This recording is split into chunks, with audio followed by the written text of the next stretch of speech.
जय भोलेनाथ। मैं हूँ कथावाचिका वेदिका। मैं आपको भगवान भोलेनाथ की कही हुई यह कथाएं सुना रही हूँ जो सावन मास में उन्होंने सुनाई हैं। तो कृपया इस क्रम में जुड़े रहें। हर हर महादेव। चलिए कथा की शुरुआत करते हैं। श्रावण मास महात्म्य दूसरा अध्याय। श्रावण मास में विहित कार्य। ईश्वर बोले, हे महाभाग, आपने उचित बात कही है। हे ब्रह्मपुत्र, आप विनम्र, गुणी, श्रद्धालु तथा भक्ति संपन्न श्रोता हैं। हे अनघ, आपने श्रावण मास के विषय में विनय पूर्वक जो पूछा है उसे तथा जो नहीं भी पूछा है वह सब अत्यंत हर्ष तथा प्रेम के साथ मैं आपको बताऊंगा। द्वेष न करने वाला सबका प्रिय होता है और आप उसी प्रकार के विनम्र हैं, क्योंकि मैंने आपके अभिमानी पिता ब्रह्मा का 5वां मस्तक काट दिया था। तो भी आप उस द्वेष भाव का त्याग कर मेरी शरण को प्राप्त हुए हैं। अतः हे तात, मैं आपको सब कुछ बताऊंगा। आप एकाग्र चित्त होकर सुनिए। हे योगिन, मनुष्य को चाहिए कि श्रावण मास में नियम पूर्वक व्रत करे और पूरे महीने भर प्रतिदिन रुद्राभिषेक करे। अपनी प्रत्येक प्रिय वस्तु का इस मास में त्याग कर देना चाहिए। पुष्पों, फलों, दांतों, तुलसी की मंजरी तथा तुलसी दलों और बिल्व पत्रों से शिव जी की लक्ष्य पूजा करनी चाहिए। 1 करोड़ शिवलिंग बनाना चाहिए और ब्राह्मणों को भोजन कराना चाहिए। महीने भर धारण, पारण, व्रत अथवा उपवास करना चाहिए। इस मास में मेरे लिए अत्यंत प्रीतिकर पंचामृत अभिषेक करना चाहिए। इस मास में जो जो शुभ कर्म किया जाता है वह अनंत फल देने वाला होता है। हे मुने, इस माह में भूमि पर सोएं, ब्रह्मचारी रहें और सत्य वचन बोले। इस मास को बिना व्रत के कभी व्यतीत नहीं करना चाहिए। फलहार अथवा हविष्यान्न ग्रहण करना चाहिए। पत्ते पर भोजन करना चाहिए। व्रत करने वाले को चाहिए कि इस मास में शाक का पूर्ण रूप से परित्याग कर दे। हे मुनिश्रेष्ठ, इस मास में भक्ति युक्त होकर मनुष्य को किसी न किसी व्रत को अवश्य करना चाहिए।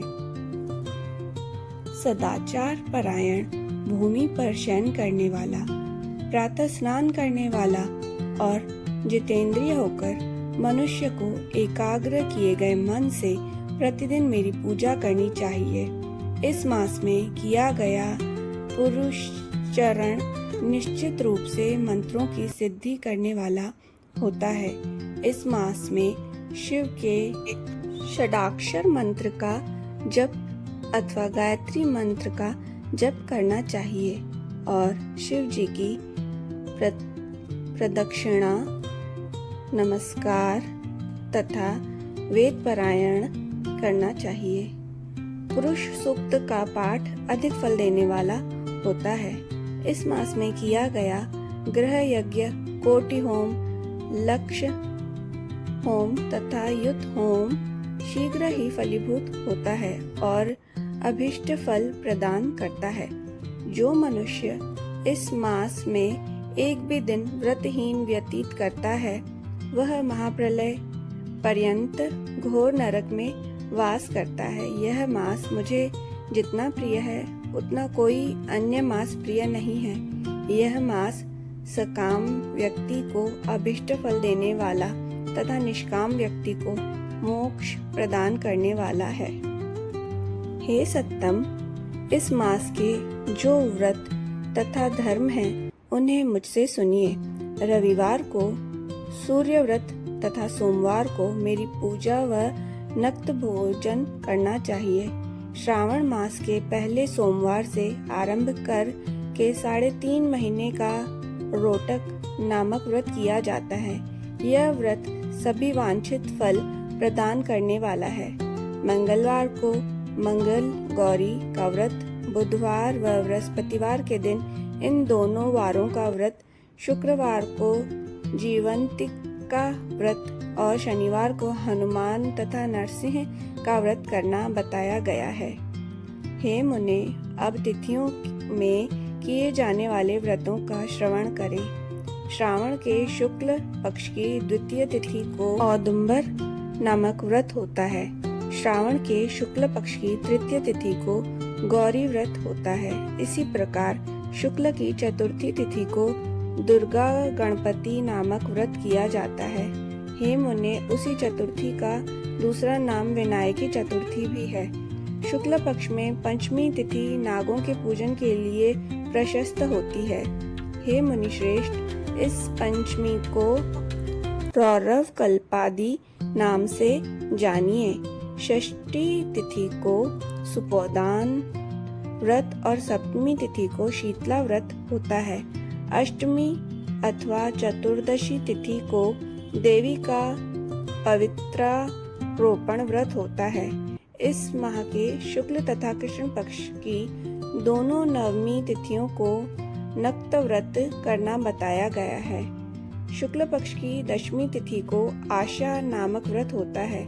इस मास में दोनों पक्षों में दोनों एकादशी तिथियों को इस व्रत की कुछ और विशेषता मानी गई है। श्रावण मास के शुक्ल पक्ष की द्वादशी तिथि को श्री विष्णु का पवित्र रोपण व्रत बताया गया है। इस द्वादशी तिथि में भगवान श्रीधर की पूजा कर के मनुष्य परम गति प्राप्त करता है।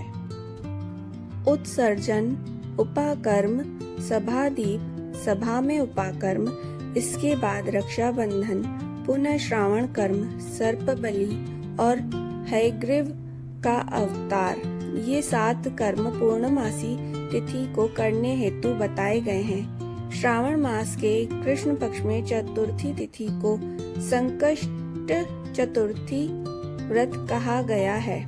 श्रावण मास के कृष्ण पक्ष की पंचमी तिथि के दिन मानव कल्पादि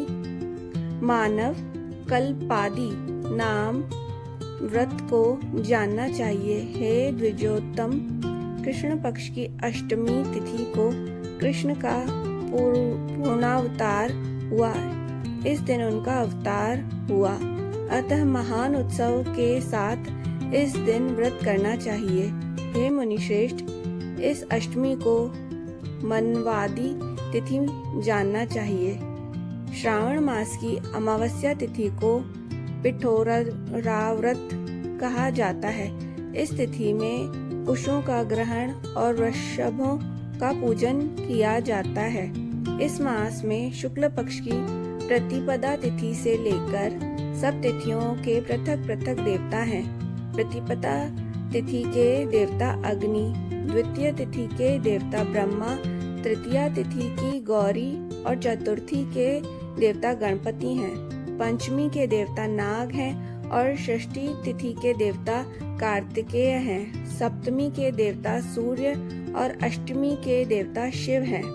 नवमी की देवी दुर्गा, दशमी के देवता यम और एकादशी तिथि के देवता विश्वदेव कहे गए हैं। द्वादशी के विष्णु तथा त्रयोदशी के देवता कामदेव हैं। चतुर्दशी के देवता शिव, पूर्णिमा के देवता चंद्रमा और अमावस्या के देवता पितर हैं। ये सब तिथियों के देवता कहे गए हैं। जिस देवता की जो तिथि हो, उस देवता की उसी तिथि में पूजा करनी चाहिए।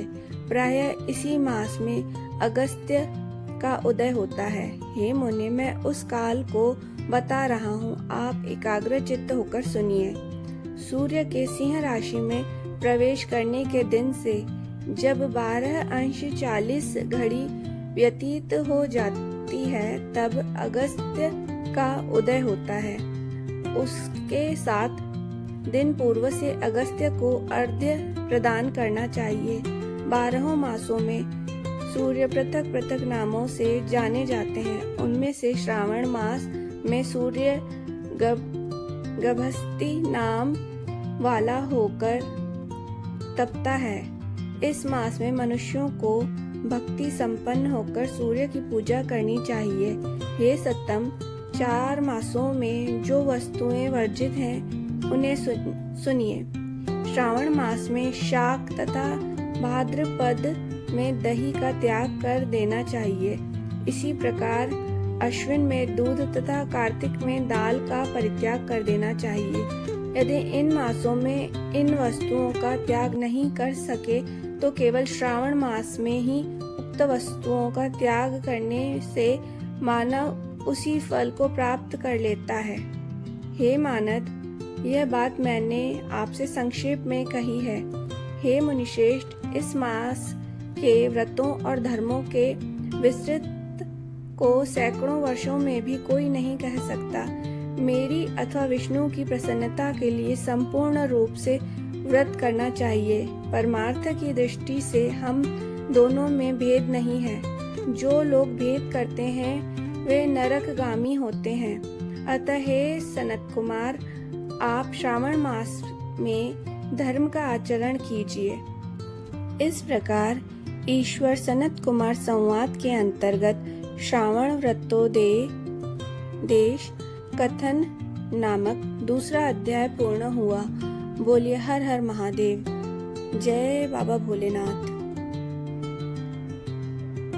अगले अध्याय में फिर से आपसे मुलाकात होगी।